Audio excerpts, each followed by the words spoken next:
titigil sa kagaganyan.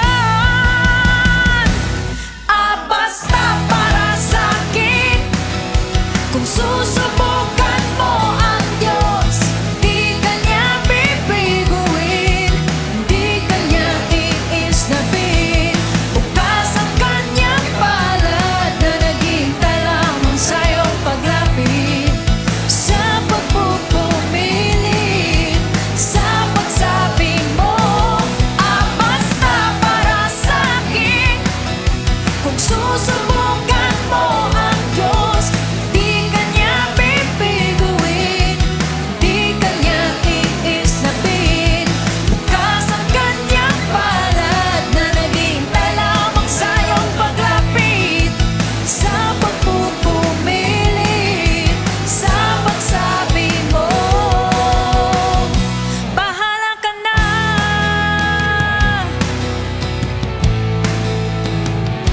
bahala ka na.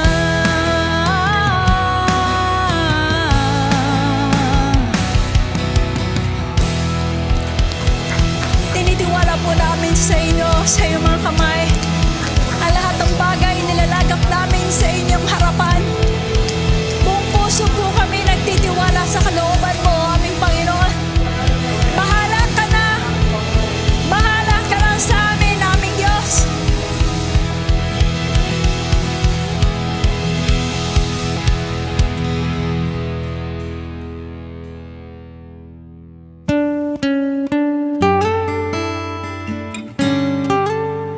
Patuloy ka naming pinupuri at sinasamba, aming Panginoon, mula sa aming mga puso.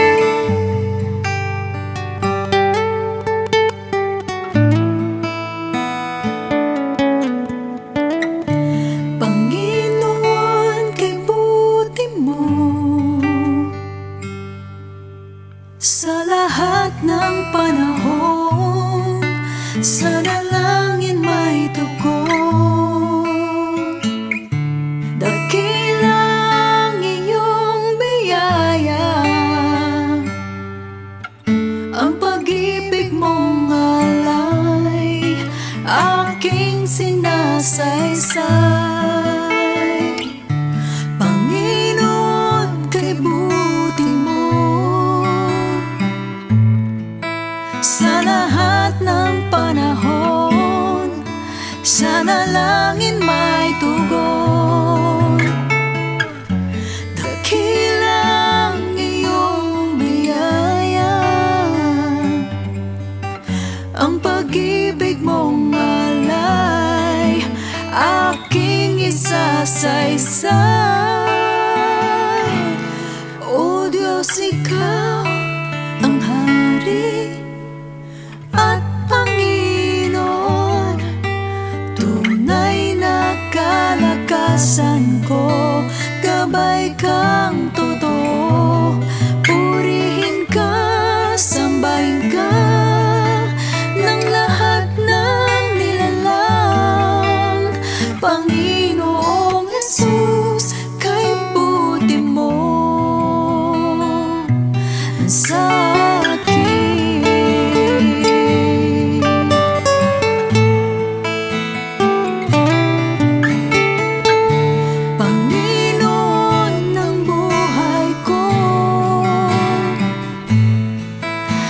na makapangyarihan, aking kalitasan.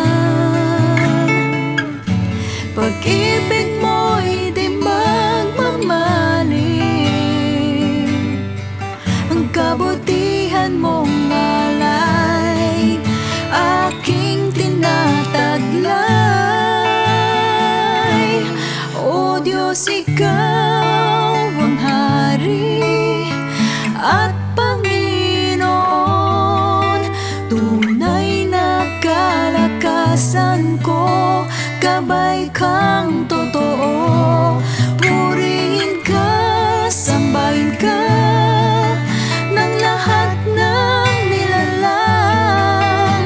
Panginoong Jesus, kay buti mo sa akin.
ang Hari at Panginoon.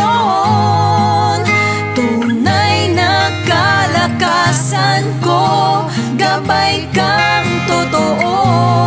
Purihin ka, sambahin ka ng lahat ng nilalang. Panginoong Jesus, kay buti mo sa akin.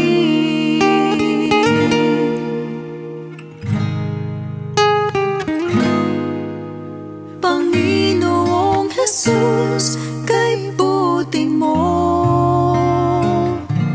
sa akin.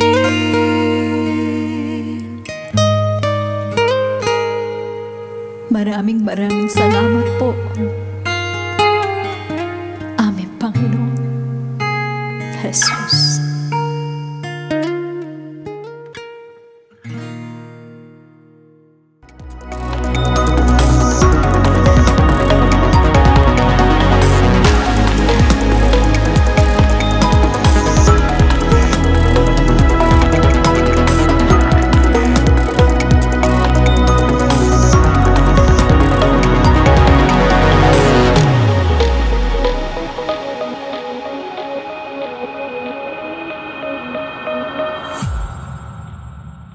Maglilingkod tayo kay Lord sapagkat bakit? Higit pa sa buhay niya yung pinagkaloob sa atin ng ating Panginoon, ang ating kaligtasan na hindi natin kayang tubusin yan kung tayo po'y madala sa hell. Amen?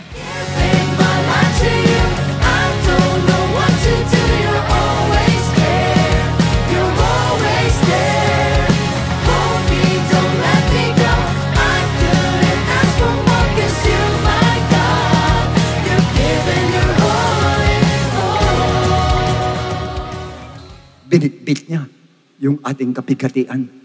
Kanya ano man ang kapigatian mo, kasama to sa cross of Calvary. Kanya niya pinapaalala, hindi lang para tumanaw tayo ng utang loob, kundi para sa atin din. Sa ating benefits. Kanya niya pinapaalala ang cross of Calvary.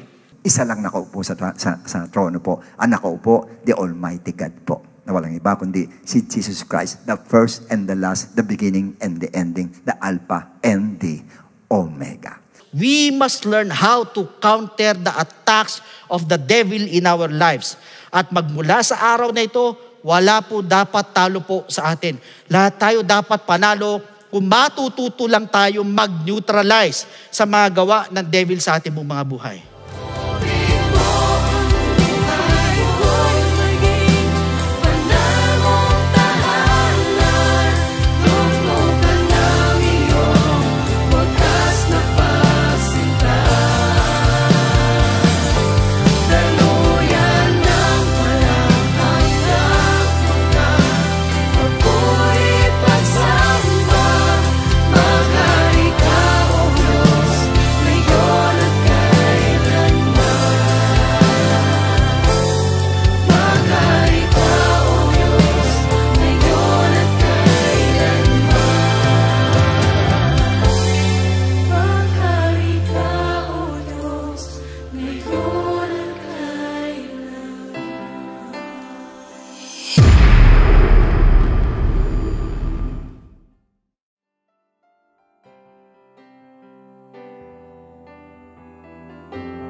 Purihin po ang ating Diyos. Magandang araw po sa inyong lahat. At sa mga kapatiran natin nasa Luzon, Visayas, Mindanao.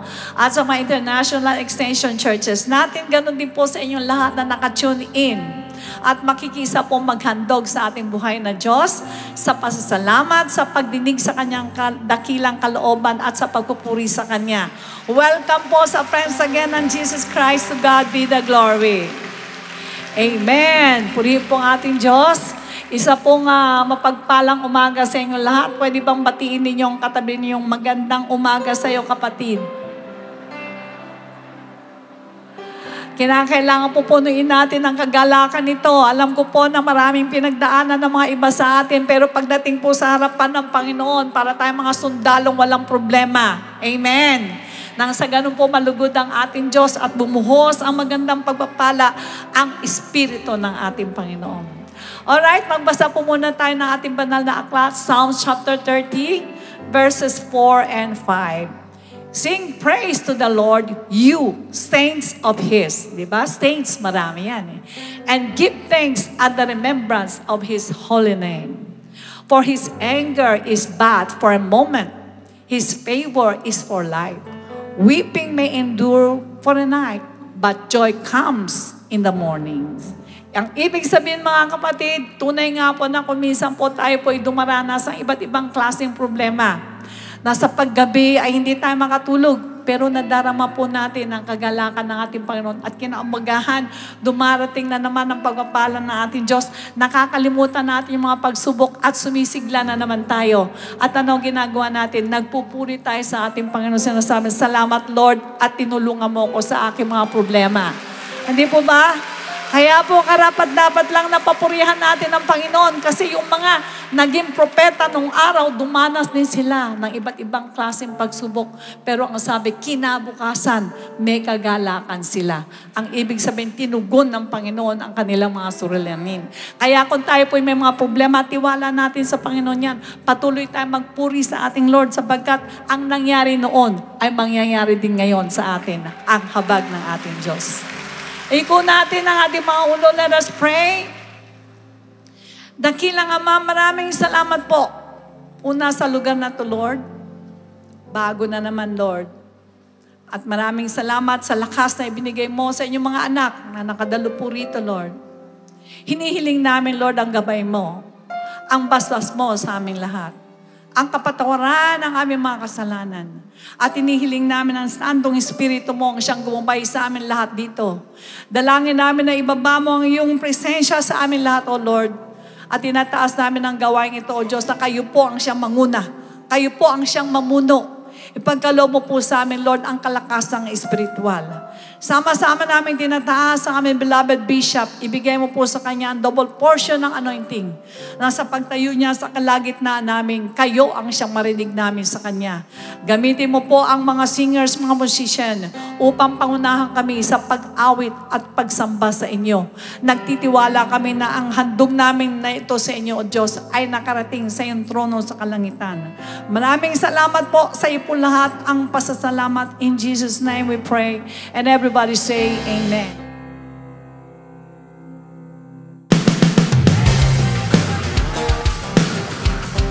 Let's give praise to Jesus. One day there was a God. It's better than 1,000 days in the world. Hey. Shout praise to Jesus. Love's everlasting. It's an everlasting love. Mercy is as blue as every rising of the sun. And your loving kindness better than life. Your grace is all sufficient. Your grace is all sufficient. It's an all sufficient grace. Your power and your glory are forever on display. For your loving kindness better than life. It's better. Whoa, it's better. Whoa, it's better than life. Whoa, so much better. Jesus, your loving kindness is better than life. Love you, Jesus. Be blessed, Lord. Prayers of 10,000. Prayers of 10,000 you are there. Nothing in this world could ever measure or compare to your loving kindness better than life. So your ways are just, hey. All your ways are just, oh Lord, you're just in all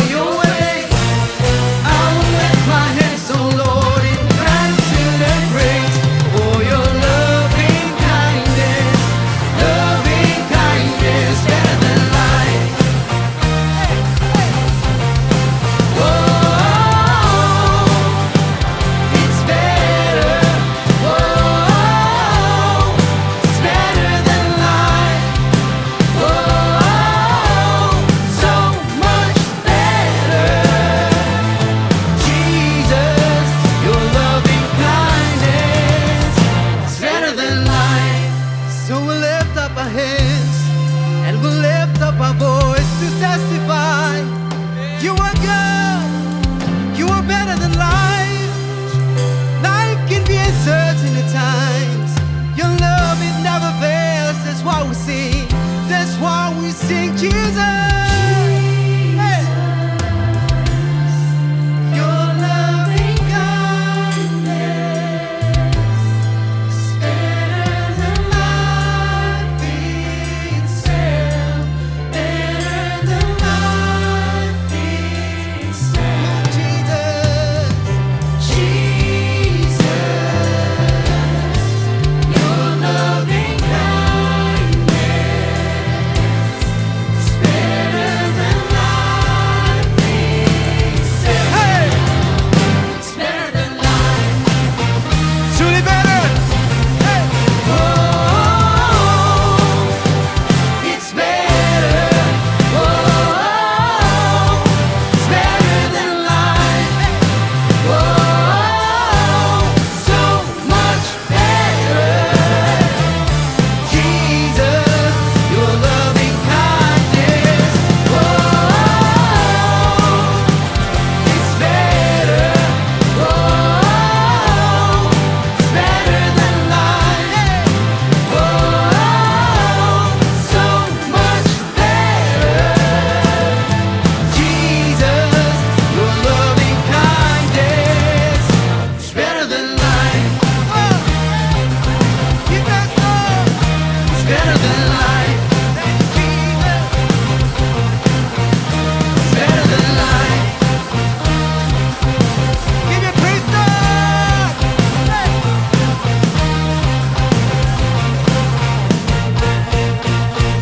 Thank you, Jesus. Let's keep on praising the Lord, church. The God who never delays our blessings, never delays His answers. Hallelujah.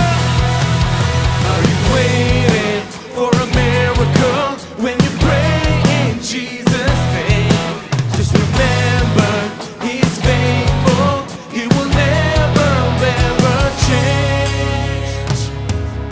Are you restless, being shaken, and you start to doubt if He can?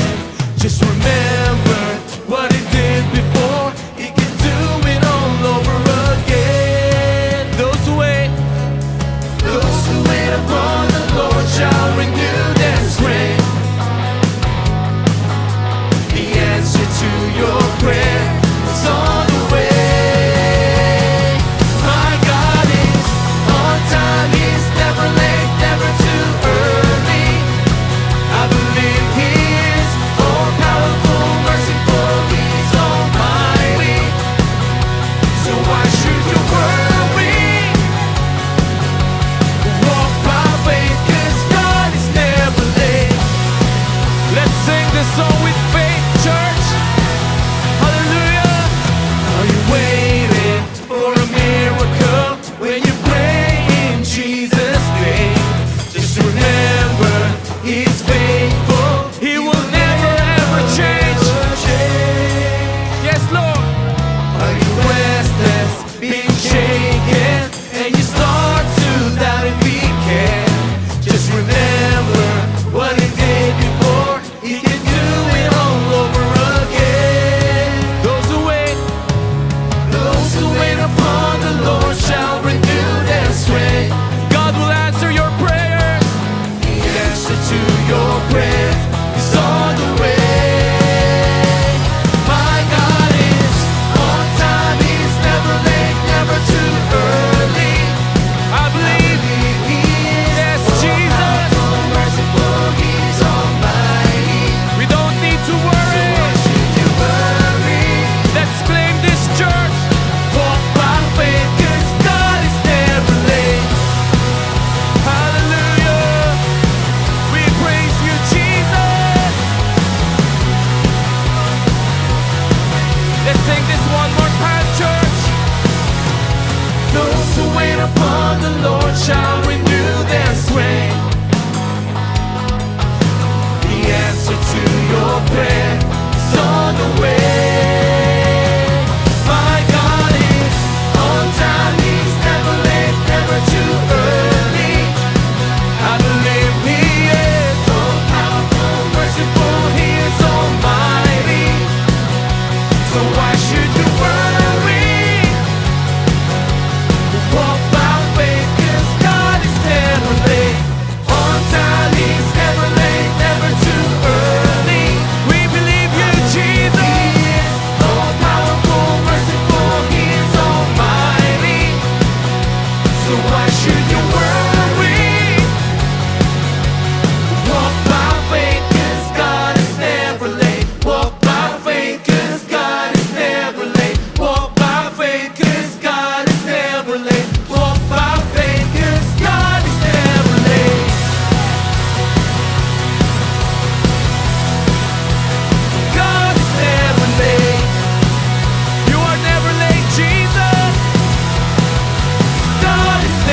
for the love.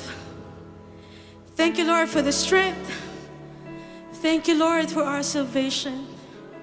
Church, let's lift up our hands and thank God for His unending mercy and kindness to us. And let's worship. Thank you, Lord. You are good, Lord. You are good. You are so good, Lord.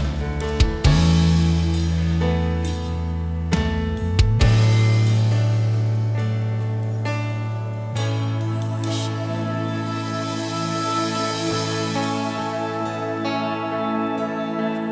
Let's worship a God. Thank you, Lord. You are so good. Your kindness leads me to repentance. Your goodness draws me to your side. Your mercy calls me to be like you. Your favor is my delight. Every day I'll awaken my praise and pour out a song from my heart. You are good. You are good. You are good. Your mercy is forever. You are good. You are good. You are good. Your mercy is forever.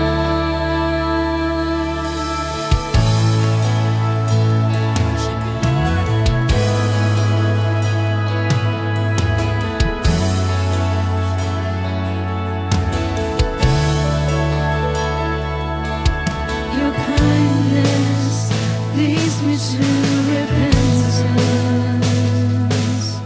Your goodness draws me to your side. Your mercy calls me to be like you. Your favor is my delight. Every day I'll awaken my praise, pour out a song from my heart. You are good. You are good. You are good.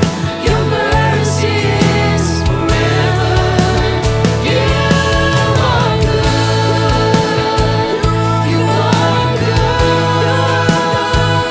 You are good. Your mercy is forever. You are good. You are good. You are good. Your mercy is forever. You are good. You are good. You are good. Your mercy is forever.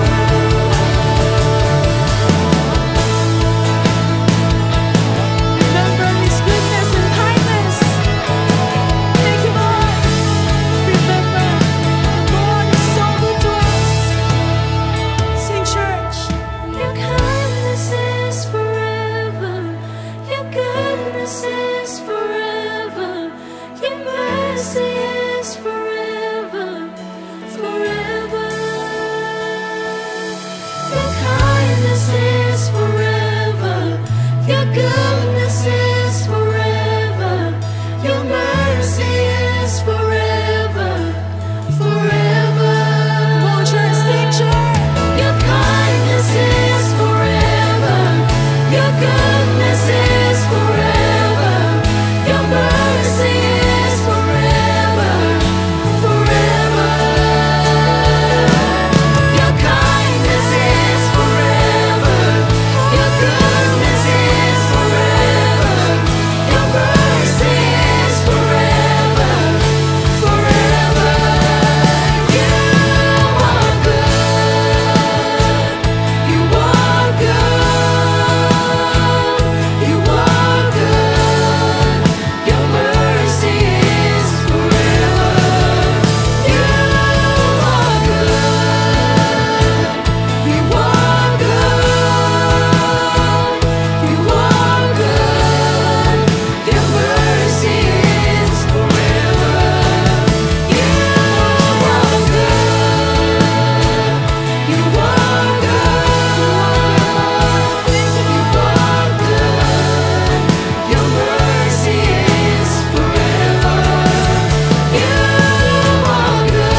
Magay mo rin ng Diyos, mga kapatid, at sumayin niyo ang kapayapaan ng ating Lord at pagpalain tayo ng Panginoon sa araw pong ito.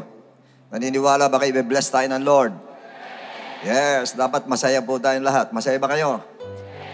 Magsaya kayo, sapagkat maganda po ang topic natin ngayon, magbibigay ng kalakasan po sa atin. Sino may karamdaman, taas ang kamay?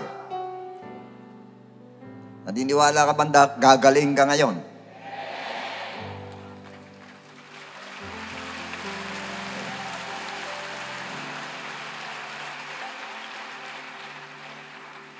Sino walang pera, taas ang kamay? Baba na. Okay. Talaga yan, problema na yan sa pulong Itayuton Church na ito. No? Okay. The book of Matthew, chapter 11, beginning from verses 28. Come to me, all you who are labor and are heavy laden, and I will give you rest. Take my yoke upon you, and learn from me. Learn from me. For I am gentle and lowly, or I am meek and lowly in heart, and you will find rest. You will find rest for your soul. And our subject today is entitled, I will give you rest. Yung ko natin, ulan natin manalangin tayo, dakilang Ama, salamat ulit sa iyo, Diyos. Sa lahat ng mga taong pinadala mo sa araw na ito, sa mga anak mo nandirito, Lord, naniniwala ako, Diyos, na ikaw po ay nandirito at kasama ka namin, O Lord, at muli kang mangungusap sa amin lahat. Tulungan mo kami, Panginoon, pangunahan mo kami, O Diyos, tulutan mo ikaw mismo, Lord, ang siya magbigay sa amin ng aralin sa araw na ito, na magbibigay ng kalakasan sa amin, mag-i-enlighten, Panginoon, na aming puso at isipan, O Lord. Thank you, Lord, for these precious people, Lord, before your presence, O God, na nandirito sa harapan mo, O Diyos, at naniniwala kami, Lord, lahat ng ito for your glory, O God, at hindi sa amin, O Lord. Pakilusin mo, Lord, ang presence mo, ang anointing mo, Lord, to each one of us dito inside this building, Lord, at tulutan mo rin, itong building na ito, puniin mo ng glory mo, Panginoon ko. Thank you so much, Lord, at maasa kami ng victory sa araw na ito, in Jesus' name, Amen and Amen. Give me all, be seated, please. Now, in the book of Matthew 11:28, sa ESV version says, Come to me, all who labor and are heavy laden, and I will give you rest. This is a promise of rest to all people around the world. As a matter of fact, the four Gospels were intended for the Jews who were believers of God. Pag sinabing four Gospel, the Gospel of Matthew, the Gospel of Mark, the Gospel of John, or Luke and John. Now, as far as rest is concerned, every human being in this world needs rest. And whether you are rich, you are poor, you are professional, you are illiterate, you need rest. But the question is, who needs rest? Now, the Bible says that those who are weary and burdened, o yung nabibigatan, weary and burdened in what way? Sa paanong paraan? Now, weary and burdened means, ang ibig sabihin po nito ay, you are exhausted, you are despairing, you are extremely tired, and way down, and ready to stop and collapse. And because of too many tension and pressure in life, kanya bumibigay po tayo. But the other question is, we need rest in what? Rest in what?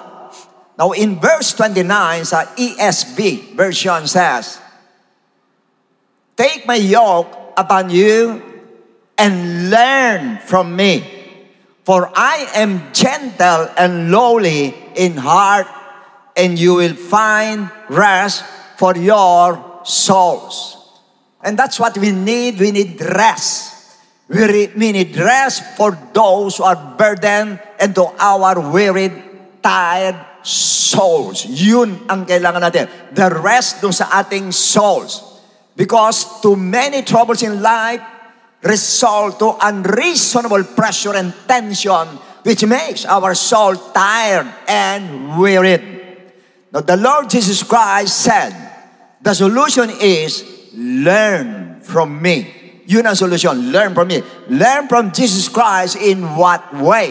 Yan ang question. Now, I'm going to give you 4 lesson plans of Jesus Christ for the believers to find rest.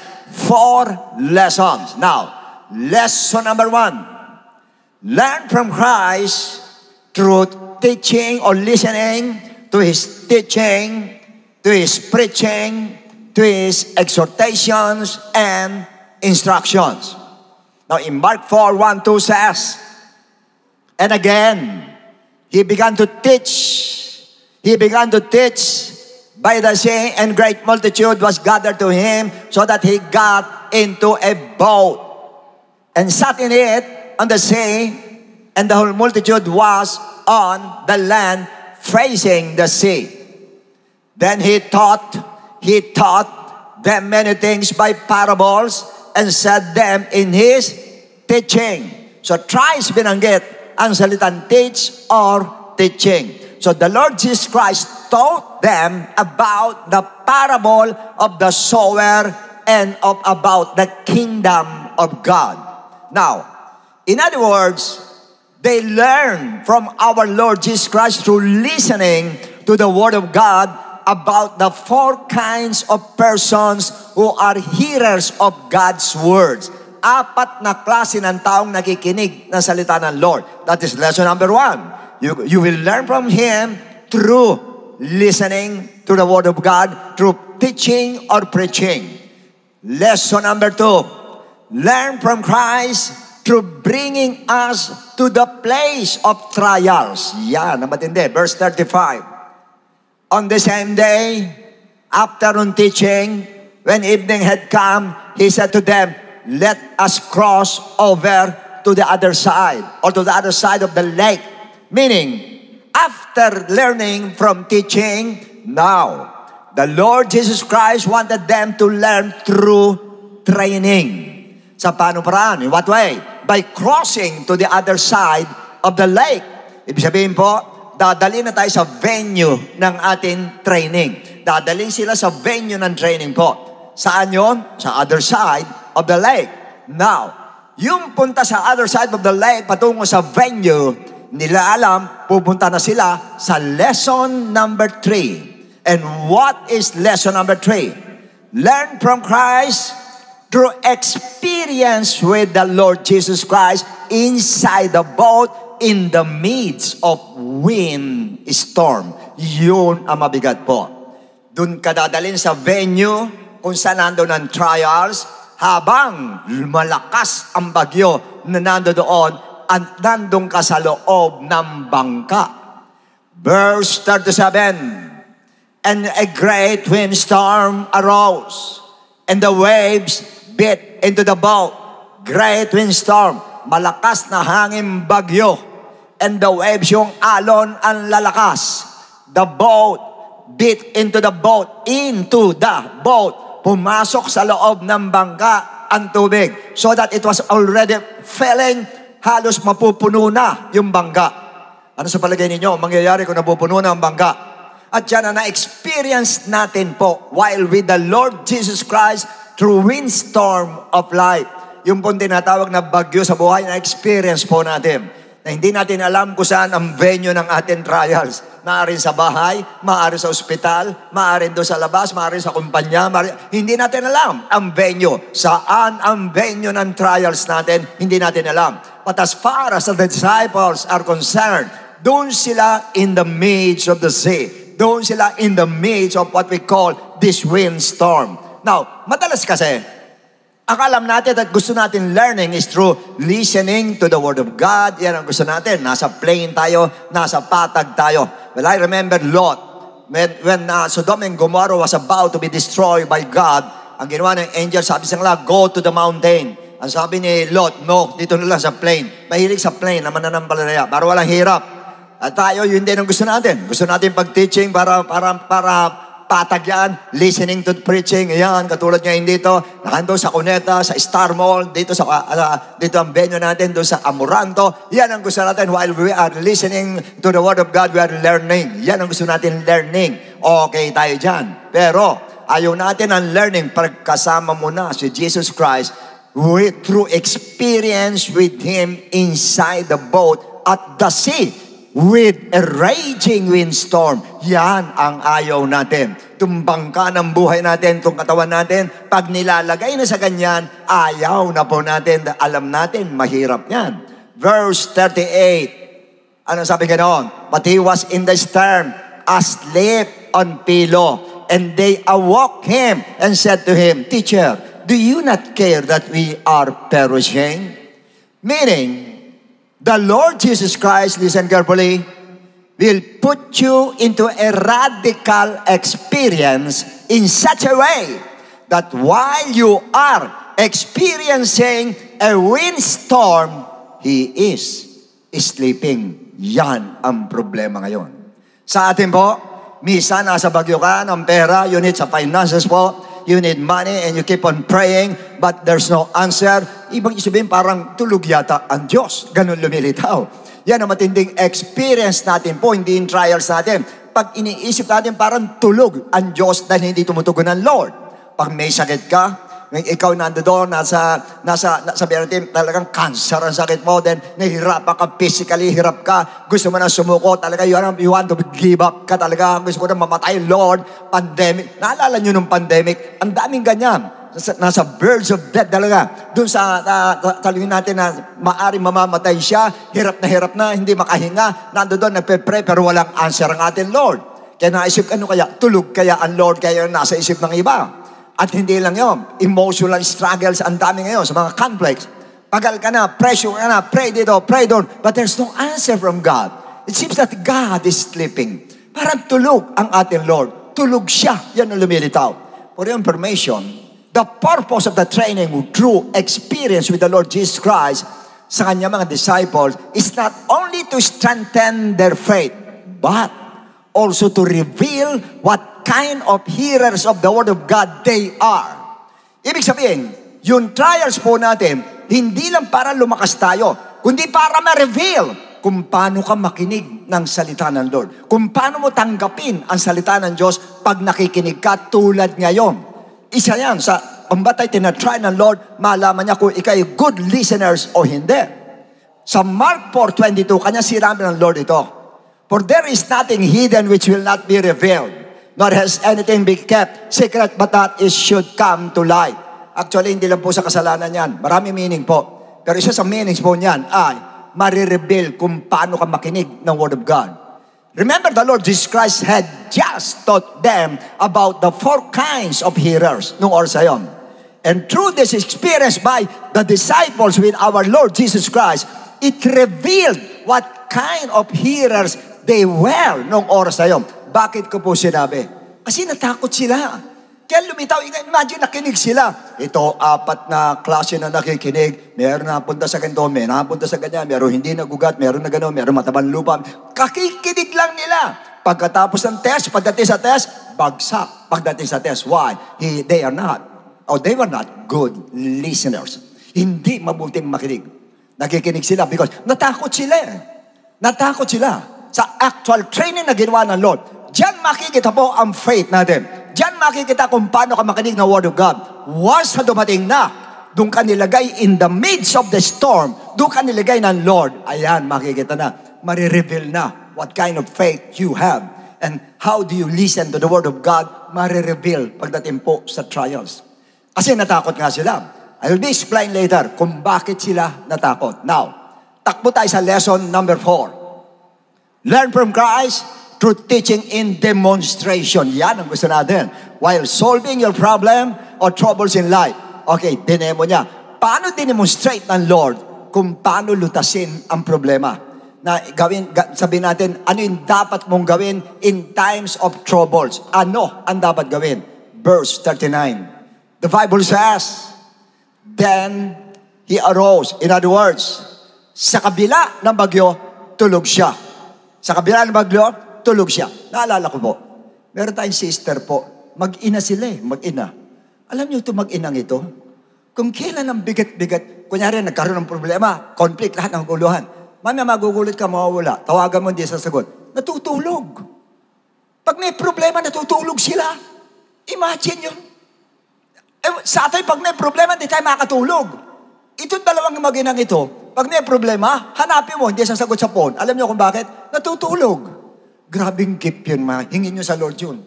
Magandang gift po yun. Because basically, pag tayo po may problema, hindi tayo makatulog. Pero silang dalawa, tulog pirme. Ang haba pa ng tulog, maghapon kumakatulog. Paano kaya sila nakakatulog? Yan ang tanong ngayon. Diyan yung makikita. Yun talagang dapat natin gawin. Katulad ng Lord, bumabagyo na, He arose, why? Natutulog. Kahit bumabagyo. And rebuke the wind.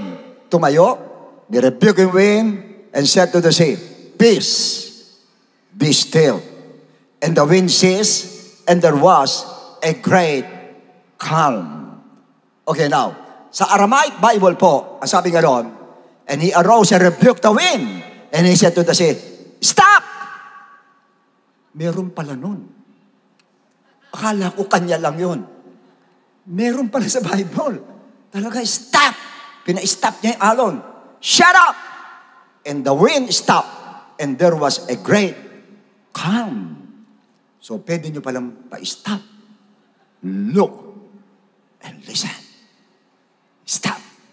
So, kitang-kita nila Peter, yung demonstration ng Lord kung paano bibit-bitin yung ganong klase ng sitwasyon, paano i-manage yung ganong klase ng sitwasyon. Pinakita sa kanila.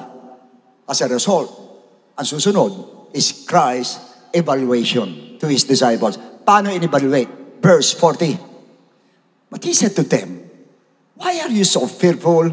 How is it that you have no faith? Enumerate natin. First, sinabi niya, why are you so afraid? Yan ang tanong. In other words, hindi ina-expect ng Lord na matatakot sila. Kasi katuturo lang. Katuturo lang ito ngayon, takot na. Why? Kaya nagtataka, Lord, why are you afraid? Sa atin din, paglabas ito, may trials ka, mamaya takot ka. Why? Bakit ka natatakot? Kapapakinig mo pa lang. Why? Meaning, sa atin, Lord, even in times of dangers and pressure or a stressful moment, for Christ, do not fear. Do not be anxious. Do not be pressured or stressed. Do not ayaw ng ating Lord. Kaya even in time of pressures, in times of troubles, do not fear. Ayaw ng Lord. Second question, how? Ba't hindi niya ginamit yung why? How is it that you have no faith? Now, kung tatanungin niyo yung salitang how, ibig sabihin nun, paano kayo nawalan? Paano kayo nawalan ng pananampalataya? How? Ba't yan tinanong na how? Ikatuturo ko pa lang sa inyo eh. And yun yung lesson number 1, 2, and 3. Binigay ko sa inyo. Bakit kayo, dyan, bakit kayo walang pananampalataya? Hindi nagkaroon ng pananampalataya yung pakikinig ninyo ng salita ng Lord? Pinakita ko sa inyo the 4 kinds of hearers, hindi ba? Narinig nyo? Paano nawala ang faith ninyo? Paano? Yun ang tanong ng Lord. Meaning, tila ba nando doon yung pangunang category ng nakikinig na Word of God? Tila ba sa verse 15? Anong klase yon? And these are the ones by the wayside where the word is sown. Itinanim ang binhi. When they hear, Satan comes immediately and takes away the word that was sown in their heart. Yun po yun. Meaning, nakikinig sila ng Word of God, tinanggap nila, pero hindi sumentro sa heart. Kaya nanakaw tuloy yung salita ng Diyos ninyo o sa kanila. Nanakaw po. Ninakaw nino ng demonyo? Hindi po ng demonyo. Yan ang madalas tayo, tinuturo natin sa demonyo, hindi po yun. Doon sa mga disciples po, ninakaw ng malalaking alon na nakikita nila. Ninakaw ng mga malalakas na hangin na nararamdaman nila. Ninakaw ng tubig sa loob ng bangka. Ninakaw mismo ng bangkang halos lulubog na. Yun ay nagnakaw ng salita ng Lord sa kanila. Meaning ang mga paningin nila nakafocus po doon sa mga bagay na yun. Kaya ninakaw lahat. Yun ang pakinggan nila. Nangyayari sa atin yan. Madalas hindi natin alam. Nananakaw yung Word of God sa atin po pag nakatingin na tayo doon sa problem po natin. Nawawala yung Word of God sa atin. Kaya yung tibay natin, pati yung binabatong Word of God, nawawala, nananakaw sa atin. Samantala itong mga disciples na nakaw sa kanila, hindi nila nakikita. yung gumawa ng dagat, yung naglumikha ng dagat, lumikha ng alon, lumikha ng bangka, ng sagwan, ng tubig, na nalulubog o naghubog sa kanila, lumikha sa kanila, kasama nila. Physically kasama nila, pero hindi nila nakikita. Eto, katabi, nandiyan dyan, pero hindi nakikita. Why? Yan ang tanong ngayon. Kasama mo si Jesus, pero hindi mo nakikita. Sa atin, kasama mo si Jesus, pero hindi mo nararamdaman. Kasi nakatingin ka nga doon sa problema mo. Once na tumingin ka sa problema mo, hindi mo madadama na si Kristo nasa iyo. Hindi mo madadama. Kanya ganun sila. Physically, kita na nila. Ayun, Jesus Christ, natutulog, yan ang God, yan ang katawang tao, nandiyan dyan, pero hindi nila nakikita. Yung alon na nakita nila, yung hangin na dadama nila, yung tubig lulubog na, yun ang nakita nila. Bakit ganun? Yan ang tanong ngayon. In Matthew 11:29 says, learn from me. Yun ang una sinabi ng Lord. Learn from me. Next. Learn from me. Why? Bakit sa akin? For I am meek and lowly in heart. Pag-aral kayo sa akin, matuto kayo sa akin, kasi mababang loob ako. Yun ang ibig sabihin ng Lord. Meaning, yan yung karakter ng nagtuturo sa inyo. Ako si Jesus Christ, yan ang karakter ko. Ako'y meek, ako'y lowly in heart, ako'y mababang loob. Hindi lang masabi ng Lord, yan ang una kong tinuturo sa inyo. Yung karakter ko. And honestly speaking, every time tayo tuturuan ng Lord, ay itinuturo sa atin ng Lord yung karakter niya. Yung very meek po siya. At napaka-importante po, yung karakter na yon ng ating Lord. Why? Anong kinalaman ng karakter niya doon sa practical training na during the storm? At anong magagawa nun? Ito ba'y may kinalaman? Malaki po ang kinalaman to. You know why? Listen to me. Remember always, when you are meek, pag mababang loob ka, you are calm. You are gentle person. Sigurado yon. Basta't mababang loob mo. Why? A meek person is not impulsive. Hindi ka pa bigla-bigla. Basta meek ka, hindi ka pa bigla-bigla. You are not impulsive, but you are calm. Kalmante ka lang. Kasi nga, meek ka eh. Eh, pagka meek ka, ano mangyayari? You always have the presence of mind in conflict and in times of danger. Andun ang presence of mind. Hindi ka natataranta. Yan ang nangyari sa disciples mo. Nataranta sila, natakot sila. Why? Nawala ang presence of mind nila. Why? Hindi na mga meek yung mga yan eh. Puro mga barumba. Lalo si Peter, barumbado si Peter eh. Kaya ano nangyayari pag oras? Pagka ikaw, sabi natin, hindi ka meek, yung medyo taas ang pride mo, impulsive ka, sigurado yung pagdating ng problema ganyan, mangangatog ka. Pagdating sa problema, natataranta ka. Why? Because you're not meek, you're impulsive. Hindi ka calm, hindi ka kalmate, hindi ka chill pag ganon. Naalala ko si Moses. Sinabi ng Bible, Numbers 12:3. Ano sabi ganon? Now the man Moses was very meek above all the men which were upon the face of the earth. Siya daw ang pinaka-meek na tao, pinaka-mababang loob na tao sa buong mundo. Yun ang sabi niya. Now, in Exodus 14:9-11, eto na, paglabas sila ng Egypt, the Egyptians pursued them, hinabol sila. All the horses and chariots of Pharaoh, his horsemen and his army. Next. And when Pharaoh drew near, malapit na yung Pharaoh, the children of Israel lifted their eyes, and behold, the Egyptians marched after them. So they were very afraid. Natakot yung mga Israelites. Why? Impulsive lahat yan eh. Ayan ang result, takot. And the children of Israel cried out to the Lord. Ganyan po, once na impulsive ka, pagdating ng danger, taranta ka na. Hindi mo na alam kung anong gagawin mo. Ang dami nangyayaring ganyan. Doon sa mga hindi sila kalmante, hindi sila meek, pagdating ng emergency, nakita nyo iba, nababaon sa utang. You know why? Hindi ka kalmante. Pag kami inatake, emergency, hindi ka mag-iisip ng gastos. Hindi, wala nang gastos. Kailangan dyan, kailangan mabuhay siya. Yun ang akala mo. Sapagkat yung iba, madalas nangyayari. Nadala mo na sa mahal na ospital, bumayad ka na, nagkautang ka na, namatay pa. Why? Impulsive ka.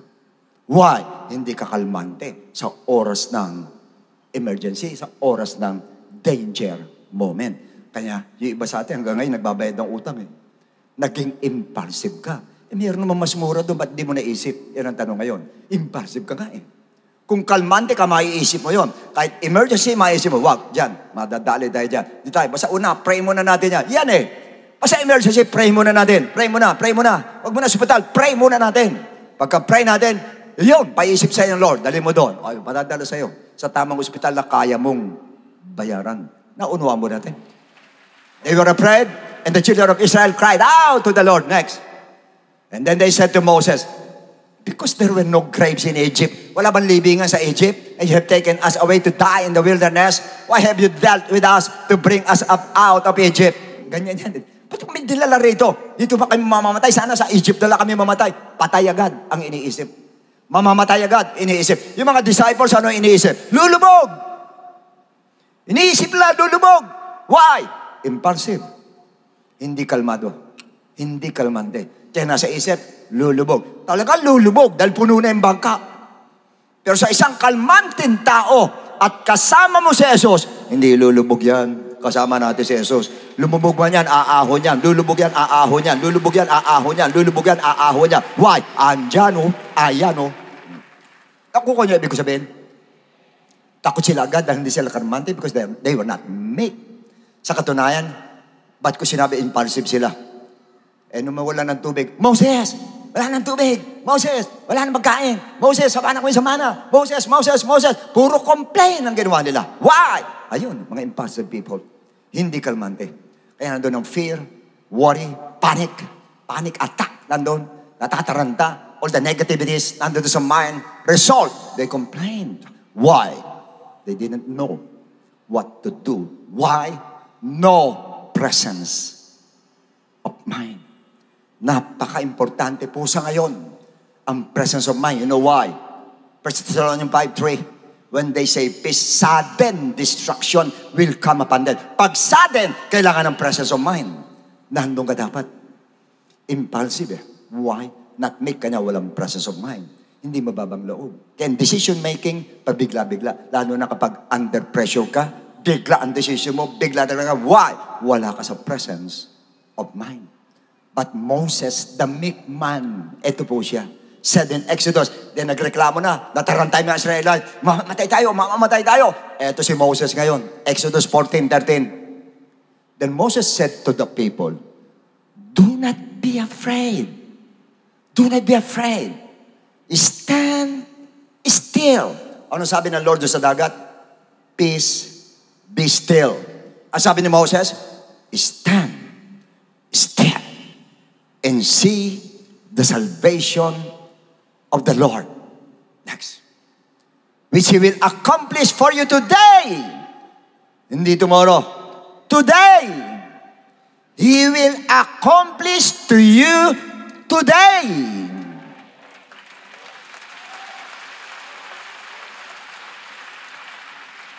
Naniniwala ba kayo doon? For the Egyptians whom you see today, you'll see again no more forever. Why, Moses? Because the Lord will fight for you and you shall hold your peace. The Lord will fight for you. You will not fight. The Lord will fight for you. You shall hold your peace.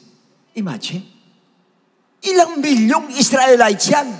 Sumisigaw, mamamatay tayo, balik tayo Egypt, mamamatay na, sigawan. Ito sagot niya, do not be afraid.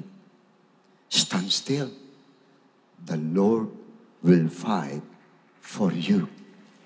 Presence of mind. Presence of mind. He was able to pacify those impulsive people. Why? Presence of mind. Moses was a meek person, kaya nandun ng presence of mind. Although sa verse 15, nag-pray siya.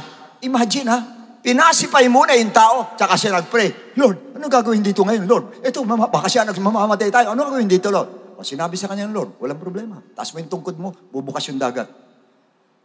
Doon sa bangka, ang sabi ng Lord, stand still. Tinatigil yung dagat. Dito naman, ang ginawa niya, pinabukas yung dagat. Nakikita niyo yung Diyos kung pinaglilingkuran natin? Kung paano niyo paglaruan yung dagat? Alon, hinto. Dagat ang laki, buka, o bumukas. Ganun yung Diyos natin. Naalala ko siyang brother natin. Nagkasunog sa kanila. Nagkasunog. Yung asawa niya, medyo nataranta. O darling, masusunog tayo, masusunog. Nababana tayo lahat, babana. Kuha lahat ng gamit, kuha lahat. Yung asawa niya, nasa taas pa din. Nandun lang sa taas. Alam niyo kung ano ginagawa? Kumuha ng balde ng tubig. Binusan lahat yung kwarto. Binusan yung kurtina, lahat. Binasa niya lahat. Kalmante lang. Sinasabi niya sa, darling, baba ka na. Masusunog tayo dyan. Ingay mo, bumaka ka na. Sige, mauna ka na dun. Bahala ko dito. Nasusunog. Buhos siya, buhos. Sige, buhos dito, buhos doon, buhos dyan. Ngayon, nakita niya, dumidikit pa yung apoy. Alam niyo, ginawa niya, bumaba siya. Hindi bumaba para magtago. Hinanap yung bumbero, Eh, yung bumbero may dalang hose. Eh, hindi makapasok kasi makitid lang yung ano eh. Alam niyo, ginawa niya. Akin na nga yung hose. Kinuha niya yung hose. Siya umakit doon sa taas, tumuntong sa andamyo. Siya nagbomba ron.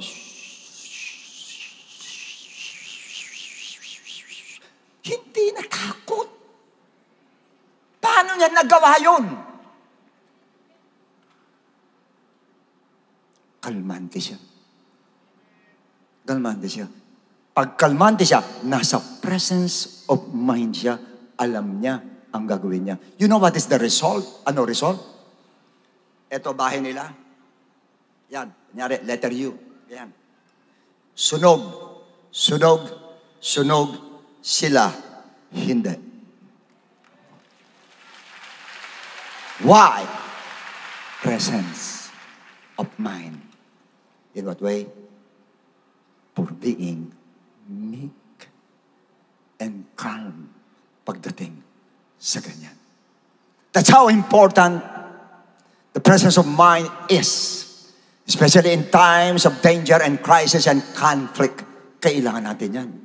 Because your presence of mind will drive you to think sensibly in difficult situations, to speak or act correctly. Pag nasa presence of mind, tama ang desisyon eh.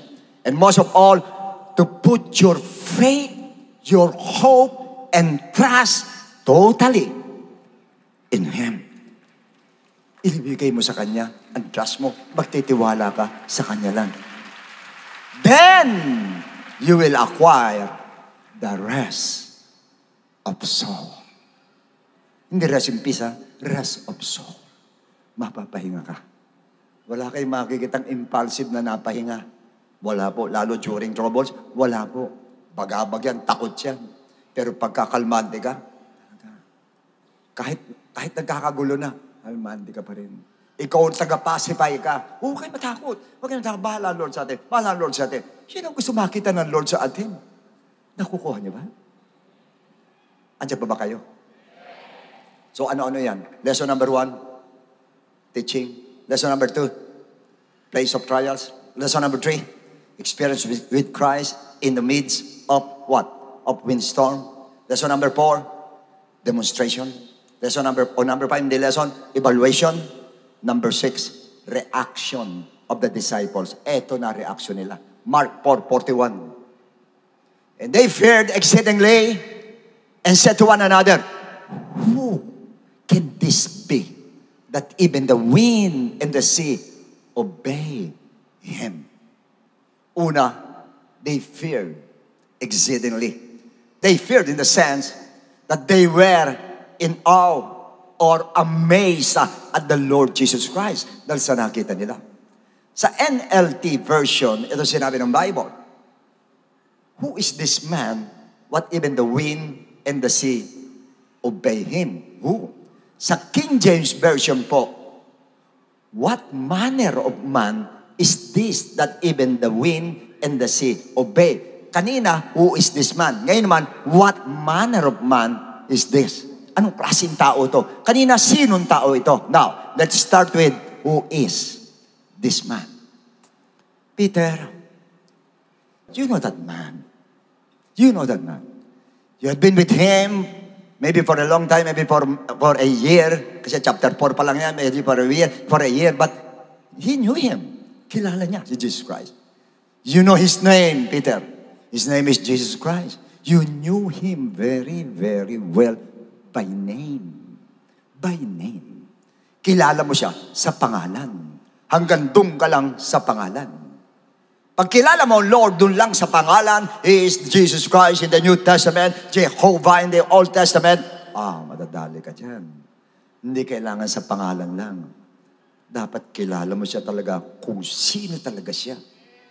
At pangalawa, you didn't know what manner of man is He, Peter. Hindi mo alam kung anong klaseng tao yan. In fact, they saw the miracle of Christ when He made the paralyzed walk in chapter 2, if I'm not mistaken. And even those, when He cast out demon spirit in chapter 3 and chapter 1, nakita rin niya when He healed the leper. Nakita rin niya sa Mark chapter 3 verse 10, pinagaling yung multitude, pinagaling po niya. And nakita rin niya, He forgave sins. Nagpatawad. Alam niya, Diyos lang nagpapatawad ng tao. In chapter 5, nag-perform ng miracles ang ating Lord at pinakita sa Kanya na wala silang huli noon. Pero pag nung inilagay niya yung gas, fail sila sa paghuli. Pero sa kanila, nung ilagay yung lambat, sinabi ng Lord, ang dami nilang nahuli. Nakita nila yun. They witnessed all those unimaginable miracles of the Lord Jesus Christ. And yet, they didn't know who He really is. Hindi pa nila rin kilala. Result, they had no rest in their souls. But they acquired a restless soul. Unfortunately, maraming believers ngayon may restless souls. Dahil hindi kakalmante. Nandito sa atin, pag dumating na problema, sunod-sunod, natataranta, hindi alam kung gagawin, nakasimangot tayo, malungkot tayo. Why? You're restless. Restless souls. Pag sinabing soul, it involves, number one, your heart. It involves your heart, your intellect, kasama intellect. So the result, they had no rest, restless soul. At tandaan po ninyo, once you did not know who He is, restless souls will follow. Sigurado po yan. You must know who He is and what manner of man He is. Why? Take note. The disciples said, bakit nila hindi kilala? Why? Ba't sila nagtanong? Who is this man? Ba't sila nagtanong na ganon? Take note. The disciples said, who is this man? Man. What kind of man is this? In other words, the word man was being emphasized by the disciples. Yun ang nasa mind nila, yung man, kasi nakikita nila. Why? Yan ang tanong ngayon. They were with Him. Kasama nila in human form. Kasama nila eating with them, walking with them, teaching with them, or teaching them. And most of all, they saw Him sleeping. Even in time of danger. Kanya man ang nasa isip nila. Siguro nasa isip nila, kung talagang Diyos ito, bakit nasa panganib tayo pumahayag ito? Bakit dapat yan? Hindi niya tayo pinatuloy dito. Dapat yan, huwag kayong tumuloy dyan. May panganib dyan. Di ba ganun ang Diyos? Ba't hindi tayo pinigilan nito? Second, di ba ang Diyos tumutugon agad? Pag sumigaw tayo, hindi mo nakalain, gisingin pa ang Diyos. Di ba hindi man natutulog ang Diyos? Ba't ito ginigisip pa natin? Tapos ito natutulog sa oras ng panganib. Anong klase? Kanya man ang nasa mind nila. In other words, listen to me. Hindi nila ma-emphasize, maigi, yung pagka-Diyos niya. Why? Kasi nakatago sa laman, sa flesh. Rough in the flesh. Yung body na ginamit ng Diyos Ama, ng Father in heaven. However, in John 14, nireveal na niya kung sino talaga si Jesus Christ. Sa John 14:7, ano sinabi niya? If you had known, ayun ang saltang known. Kung kilala mo ako, kayo, kung kilala niyo ako, disciples, you would have known my Father. Makikilala niyo kung sino yung Ama. Father also, and from now on, you know Him and have seen Him. Ang sabi ng Lord, kayo, dapat kilala niyo yung Ama.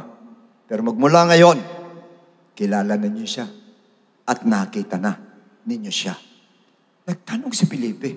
Sabi niya ngayon, Philip said to him, Lord, Sabi mo, nakita na namin, nandiyan ka. Show us the Father, and it's sufficient for us. Pakita mo, maniniwala na kami, sufficient din na. Sumagot ang Lord, have I been with you so long? Ang tagal nyo na akong kasama? Hindi nyo pa rin ako kilala, Philip? Yung nakakita sa akin, nakakita na sa Ama.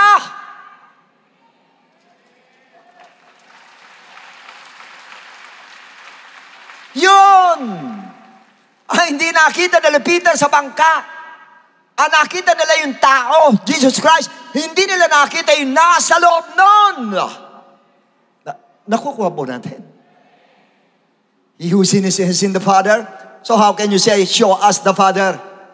Do you not believe that I am in the Father and the Father in me? Listen to me, all of you who are watching by the television. Jesus said, the Father is in me.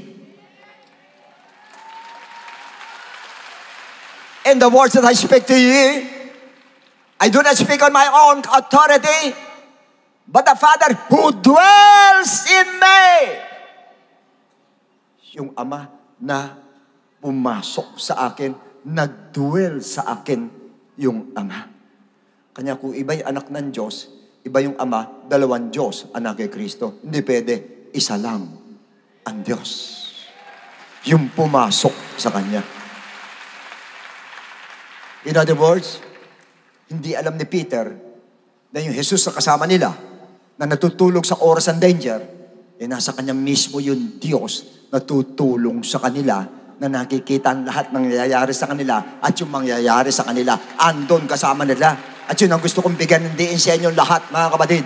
Sa bangkang ito, sa katawan natin ito, na dumadanas sa iba't ibang klase ng pagsubok ng bagyo sa buhay, ay nasa loob din ito yung Diyos na natutulog sa bangka nila Peter habang may bagyo.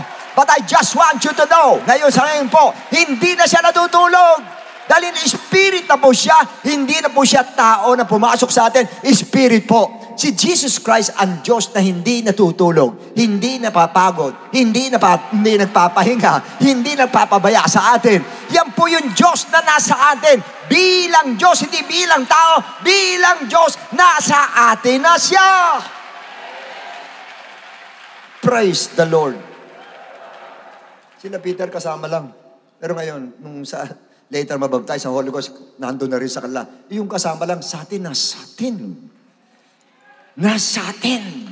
Nasa bangka natin. Nasa body natin. Ang Diyos. Kaya kung sakali man meron kami storm sa buhay, nagpe-pray ka at walang tugon, tila baga tulog ang Diyos? Huwag kang mag-alala. Tinuturuan lang tayo ng Lord. Dahil pagkatapos mong makinig na ilang beses sa teaching ng Lord, papasok ka na sa lesson number 3. The other side of the lake, which is the real side of Christianity. Yung pong the stormy life. Yan talaga ang buhay po natin. But don't worry. Nire-reveal lang ng Lord kung anong klase kang takapakinig ng Word of God. And are you like the disciples in Mark 4? Na konting bagay lang, nananakaw Word of God. Ganun ba tayo? But then, still, you don't have to worry. Kasi whatever kind of hearer you are, kahit anong klase kang takapakinig, ninako man o hindi ninako yan, as a believer, you are under training. But, after the training, next will be the most exciting part of his teaching, lesson number 4. Teaching through demonstration. I-demonstrate siya ng Lord, papakita siya ng Lord kung paano niya patitigilin ang malalakas na bagyo sa buhay mo, malalakas na hangin sa buhay mo, pipigilan ng ating Lord. Kasi hindi siya tulog, gising siya. Kahit tulog ka, gising siya. Kahit saan ka nandun, gising siya. Kahit anong sitwasyon mo, gising siya. Kahit anong nandun ka, anong ginagawa mo, gising siya. Hindi siya tulog, pirmi siyang gising, at hindi siya natutulog 24 hours a day. Para i-demonstrate sa'yo that God is alive, that God is alive, that God is alive. Woo! Praise the Lord! Ano pa ikatatakot mo? Gising siya! Yun ang nangyayari sa'yo, nakikita ng Lord. Bakit hindi siya kumikibo? Baka nasa lesson number 3 ka pa lang. Huwag kang mag-alala, susunod niya, lesson number 4 na, demonstration na. Ano malay mo baka ngayon pala nagde-demonstrate na Lord sa'yo?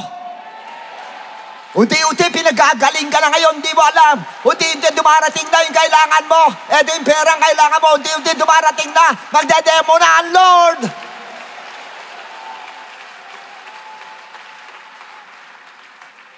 Ano yung kumpirme nyo lang isipin nyo ganyan? The result, you're going to have the peace of your soul, the rest of your soul, despite the raging windstorm in your life. Why? Because you know Him well. Kilala natin siya. Sa atin lahat na nandito, ulitin ulit. Alam ko lahat kayo may problem, pati ako may problema.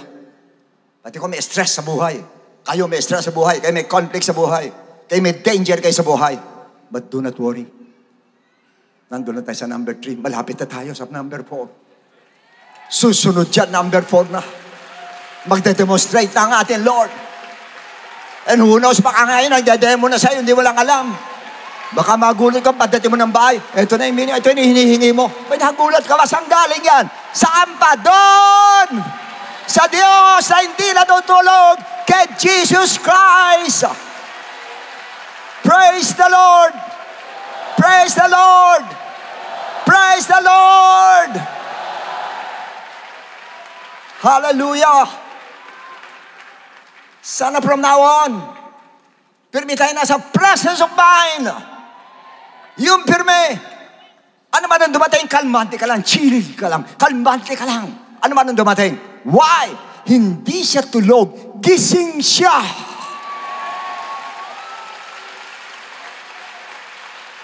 Gising siya.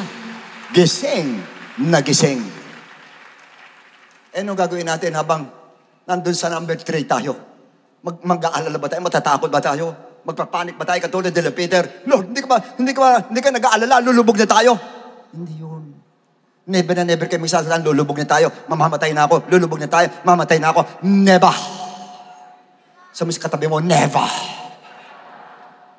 Never. Ang sabi mo, I know. I know. I know. I know. He will heal me.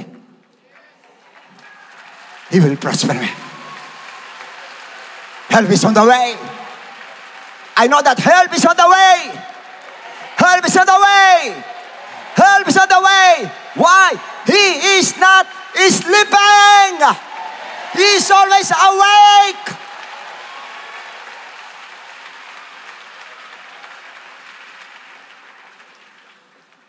Ano nga yung dapat natin gawin? Habang nag-aanday ka. Nasa number 3 ka. Inintay mo yung number 4. Ano gagawin mo? Acts 16:23. Alam natin to. Paul and Silas, when they had laid many stripes, grabe, ang dami latay. They threw them into prison. Inner prison yan. Commanding the jailer to keep them securely. Matindi yun. Next. Having received such a charge, he put them into the inner prison. Pag inner prison, sa ilalim mo yun. And fasten their feet in the stocks. Yan ang itsura nila. Ganyan. Pero hindi nyo makikita itong dalawang ito, hindi nagpanik. Hindi ba nakaganon na? Paul, mayayari na tayo dito. Mamamatay na tayo, Paul, sigurado. Ito, tinahalin tayo rito. Tsaka ang hirap, paano tayo matutulog nito? Nakaganon, ito, makakatulog ba tayo nito? Walang ganon. Waray. Wala ka makita na taranta silang gusto. Wala na. Tukodas na tayo, Paul. Ikaw kasi sinama-sama mo pa ako dito eh. Andun ako, nananahimik ko sa bahay. Sinama mo pa ako dito. Dapat, Paul, ikaw na lang ito eh. Ay, sabi ni Paul, hindi, talong ka lang. Kailangan kasama ka talaga. Wala tayo mawag. Sige, mamamatay tayo. Oo nga, mamamatay pala tayo. Silas, mamamatay tayo. Anong gagawin natin? Hindi sila ganon. Ganyan ang sitwasyon. May latay sa likod. May latay sa katawan. Nakapasok yung paa, nakapasok yung kamay, nakaganon sila. Ano ginawa? Tsumempo. At midnight, nung hating gabi na. And please be aware, in the book of Matthew 25, nag-aantay yung 10 virgins, hindi dumarating, natulog sila. But at midnight, dumating ang groom. Kung spiritualize natin yan, pag sinabi midnight, ngayon, evil days. Days of poverty. days of global economic crisis, and days of pestilences, days of the earthquakes. Ngayon niya, kanya madilim, midnight. Kanya any moment, darating yung hindi natutulog. Kanya huwag kang matutulog. Paul and Silas, ayunin, praying and singing hymns. And the prisoners were listening, singing hymns. Ayan. Kayo ba makakakanta pa ng hymns pag nakaganyan kayo? At naniniwala ba kayo? Spiritually, pag mabigat ang problema mo, nakaganyan ka na hindi mo alam. Ganyan ka. Kanya ka nagpapanik eh. Hindi mo lang kung ano gagawin mo, hindi ka makakilo. Sa malalim sabi, why? Nakabandage ka ng problema, natutong ka. Yan ang nangyayari sa'yo. Nakakadena ka ng problema kayo. Kaya ito, natataranta. Pero sila, hindi. Ganyang sitwasyon, umawit sila. Umawit sila. Siguro sabi ni Paul, Silas, awit tayo. Soprano ko. Tenor ka. Sige. Hallelujah.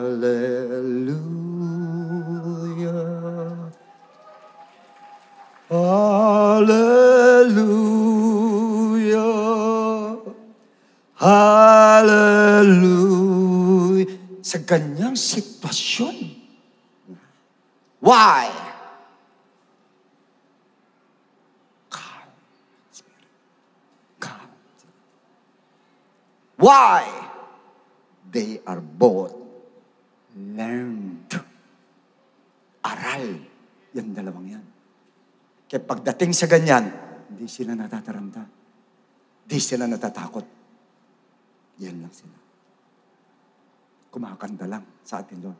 Sana tayo, while we are waiting, dahil wala pa yung tugon ng Lord, nandun sa number 3, lesson number 3, awitan natin ng Lord. Awitan natin na masaya ang Lord. Masaya awitin natin sa Lord habang nag-aantay tayo. At naniniwala ko,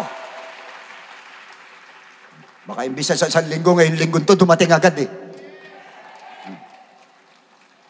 Naniniwala ba kayo pag tayo nagkakanta rito, darating agad? Naniniwala kayo, darating agad ang lesson number 4, magdademo agad sa Lord sa atin, papakita sa atin kung sino siya, papakita kung ano siya, papakita ang miracle ng Lord. Naniniwala ba kayo? Okay. Pakita natin. Awit tayo. Choir, awit tayo.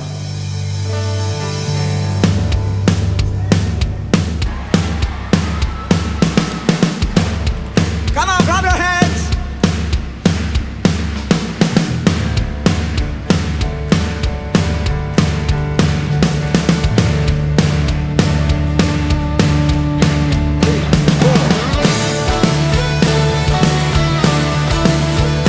Yes, Lord. Sing it, Lord, with all your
Ang lahat ng lumakas ay magsabi na praise the Lord! Ang lahat po na naniniwala na tinugon na po siya ng ating Panginoon, magsabi na Amen! Maraming salamat sa ating Panginoon for that uplifting message po. Na ngayong araw muli po tayong in-equip ng ating Panginoon at tinuruan po ng ating Panginoon yung kanya po mga lessons, so yung mga plans po niya upang magkaroon po tayo ng kapahingahan sa ating po mga buhay. So first to learn sa ating pong Panginoon is through listening to His teachings, of course, yung kanyang mga preachings, exhortations, yung mga instructions ng ating Panginoon. At pangalawa po na matutunan natin is through bringing us to the place of trials. And of course, kasama din po dyan na matututunan natin through experience inside the boat habang tayo po'y nasa bagyo, nasa windstorm. And lastly, learning from Jesus Christ, yung pong demonstration while solving your troubles in life. So sa pamamagitan po ng practical training, ito po ay kumbaga sa mga kapatid, makakalaban po tayo sa mga storms, sa mga problema natin, sa mga struggles po natin sa buhay dahil matututo po tayong i-demonstrate po ito, i-apply po sa ating po mga buhay, evaluate po yung mga lesson plans po na ibinibigay po sa atin ng ating Panginoon. So napaka-importante po niya na tandaan po natin lahat na kahit anuman ang sitwasyon po natin, nakikita po ng Diyos na dahil siya po ay gising po 24/7, ang Diyos po natin ay buhay, hindi po tulog. At ipapakita niya po sa atin na siya po ang nag-iisang Diyos. Kaya nga po sa oras pong ito, sa lahat ng aming mga first time guests na nandirito po or magbisita, salamat po sa Panginoon dahil kayo po'y dinala niyo po rito sa lugar nito dahil naniniwala po ko na may purpose po ang ating Panginoon at naniniwala po ko ang iba po sa inyo ay talaga may dinadalang problema or meron po kayong binibitbit sa inyo pong buhay. Kaya po maaaring kayo po'y napapagod, ang iba sa inyo pagod na, hirap sa buhay, naghahanap kayo ng tunay na kapayapaan at kapahingahan sa inyong pong buhay. At sa pagkakataon pong ito po ay ibibigay po sa inyo ng ating Panginoong Hesus. Na alam ng Diyos na iba sa inyo ay nabibigatan na. And ultimately, na magkakaroon po tayo or magkakaroon po kayo ng kapayapaan sa kabila ng bagyo po ninyo sa inyo pong mga buhay. Walang iba po, ang gagawin lang po natin is tanggapin po ang ating Panginoong Jesucristo as your personal Savior and believe in His gospel for you to be saved. Now, pag sinabi po natin salvation, ang sabi po sa Ephesians chapter 2 verse 8, for by grace you have been saved through faith, and that not of yourselves, it is the gift of God. Malinaw po na sinabi ng talata that we are saved by grace through faith. Kaya lang po ang tanong, saan tayo mananampalataya at maniniwala? That is the question. Now, it is found in 1 Corinthians chapter 15 verses 1 to 4.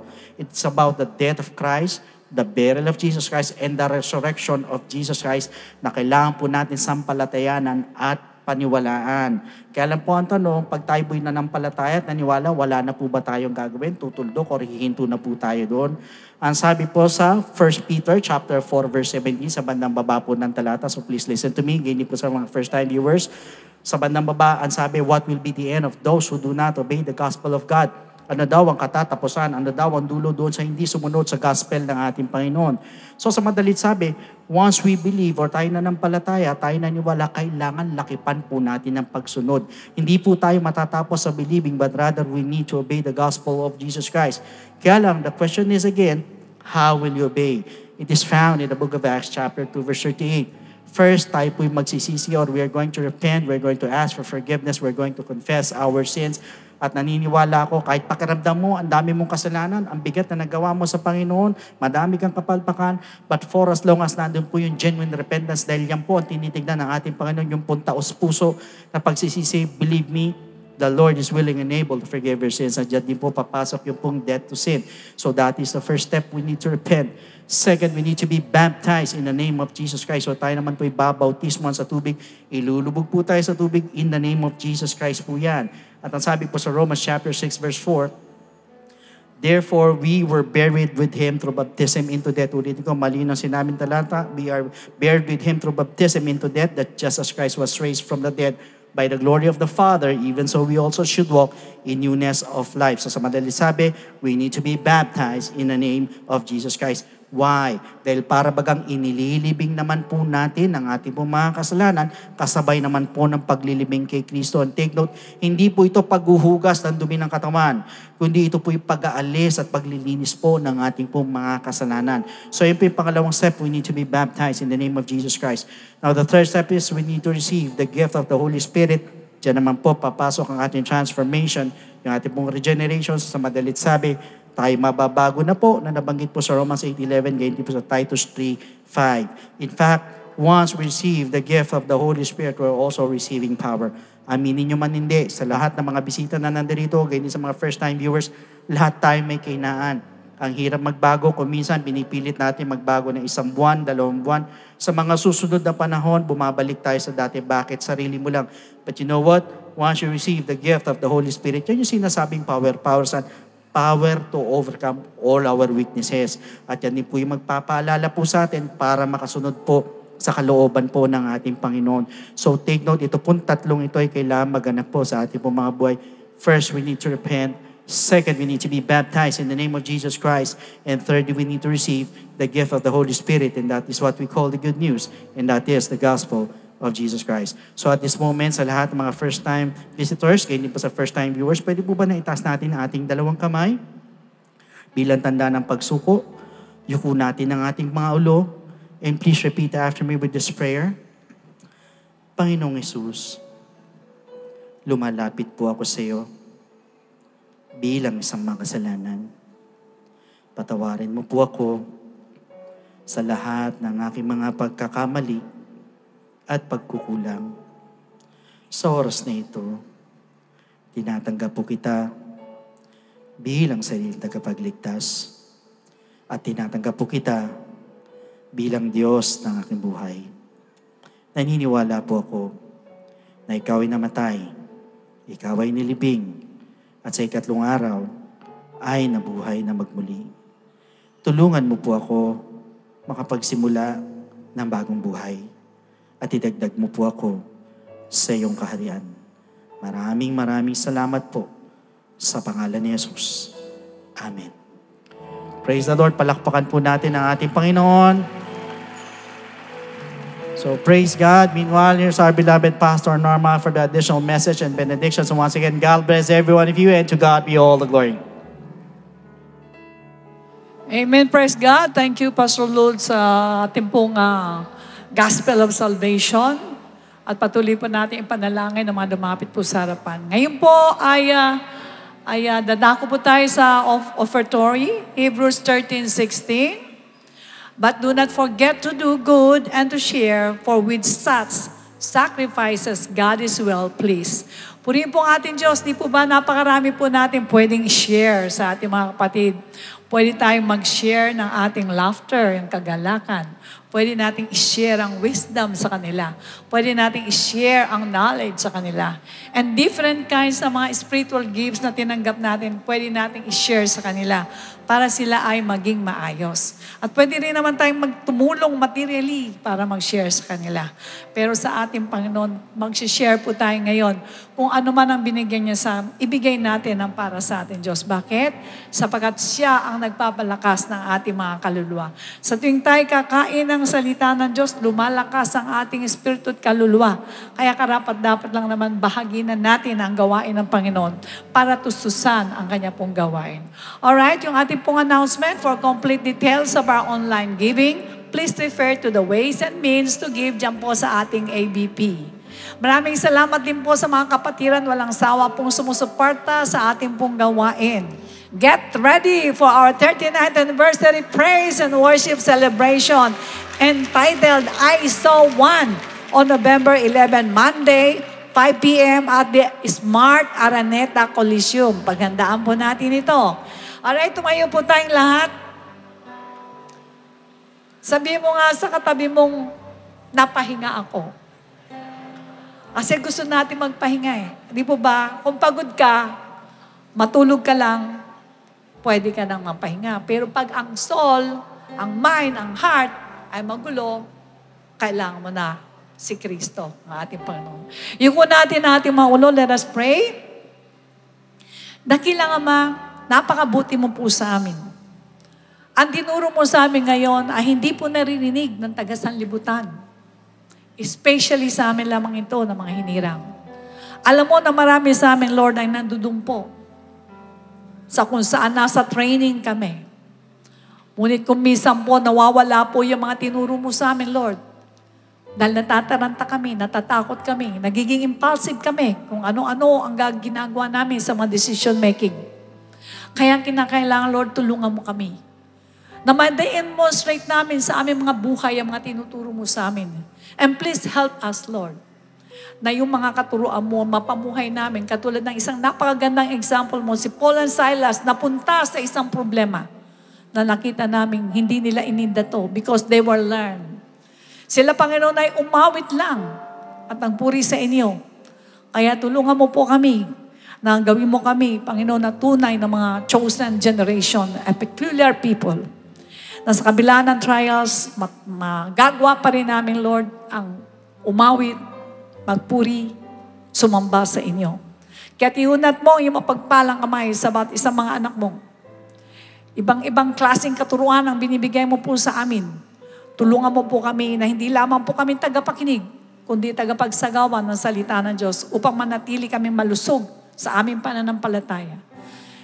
Alagaan mo, Panginoon, ang aming mga kaisipan. Huwag mong pabayaan ang mga pasok, ang mga sulsul ng devil sa inyong mga anak. Ingatan mo mga katawang lupa ng mga anak mo, Lord. Spare mo, Panginoon, sa lahat ng mga gawa ng kaaway, sa mga deadly diseases. Ingatan mo rin, Lord, ang kabuhayan. Bigyan mo ng katalinuhan, humawak ng pananalapi. Tulungan po kami maging blessing sa iba, Lord. Makatulong po kami. Pagpalain mo rin ang iglesyang ito, Lord, na walang tanging layunin kundi ma-promote ang salita mo sa iba't ibang lugar. At marami mga taong madala sa inyong harapan upang sa ganon ay makatanggap ng kapahingahan sa kanilang mga kaluluwa. And Lord God in heaven, yung po mga kapatid namin na lumapit sa harapan, pinapanalangin po namin na hindi lamang po ngayon sila dumalo, kundi araw-araw na at maging kabahagi, Panginoon, ng iyong iglesia. Pagpalain mo rin ang alit handog ng mga anak. Ganon din po, O Diyos, ang aming bansa. Pagpalain mo, O Diyos, ma-maintain ang peace and order. Bigyan mo ng katalinuhan ang mga pamunuan, Lord, upang ang bansang ito ay manatili, Panginoon, sa iyong pagpapala. Ganon din po, O Diyos, pagpalain mo ang lahat ng iyong mga anak at lahat ng mga satellite churches, Lord, na nanonood, Panginoon, sa gawain ito.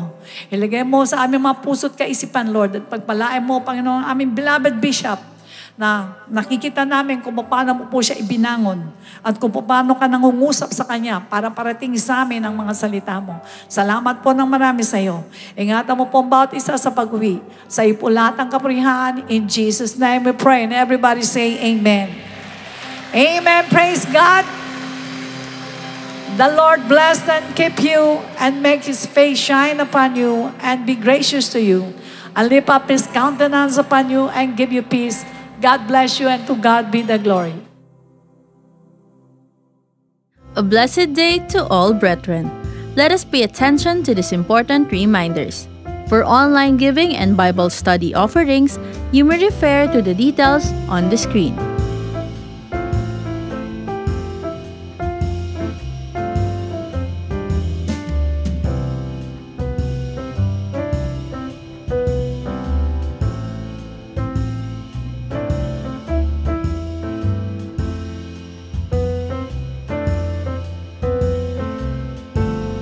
To all who will give via checks, please indicate the correct account names. Checks payable to our 39th Church Anniversary Pledge. Account name is Project G-Code Ministry.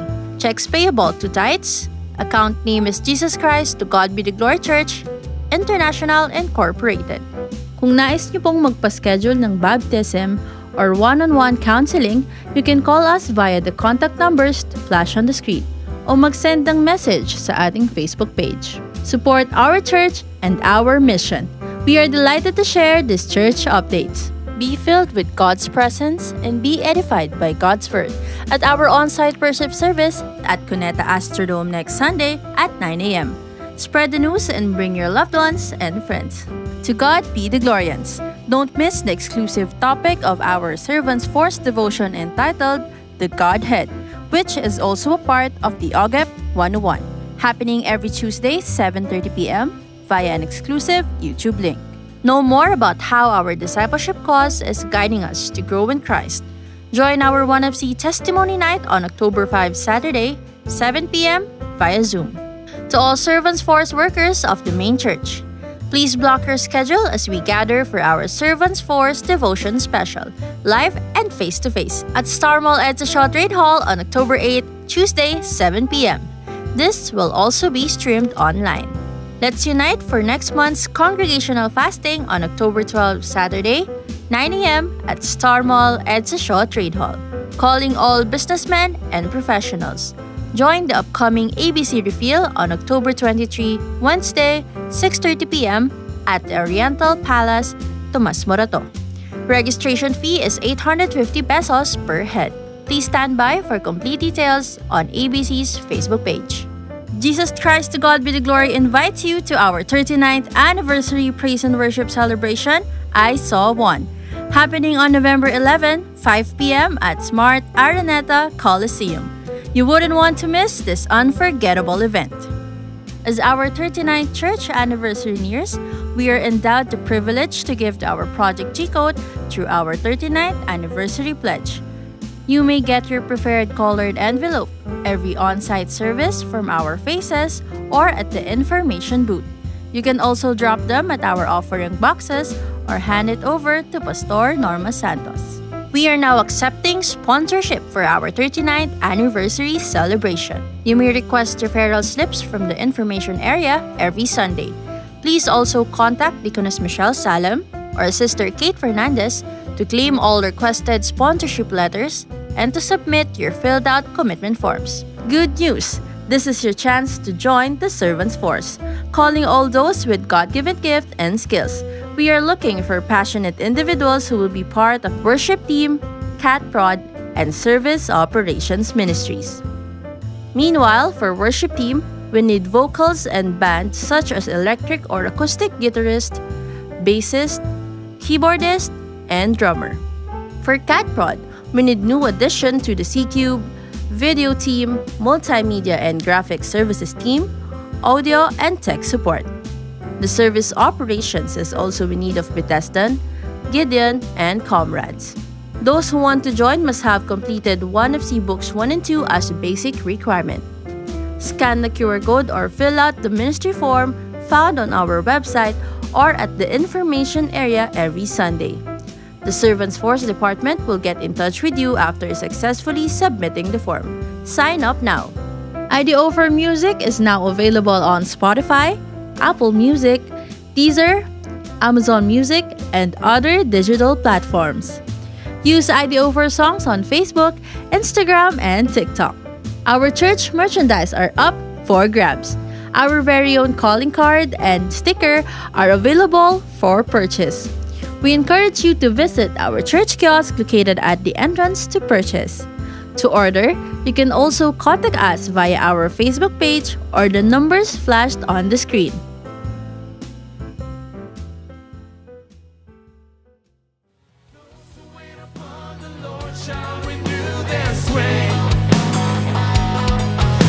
The answer to your prayer.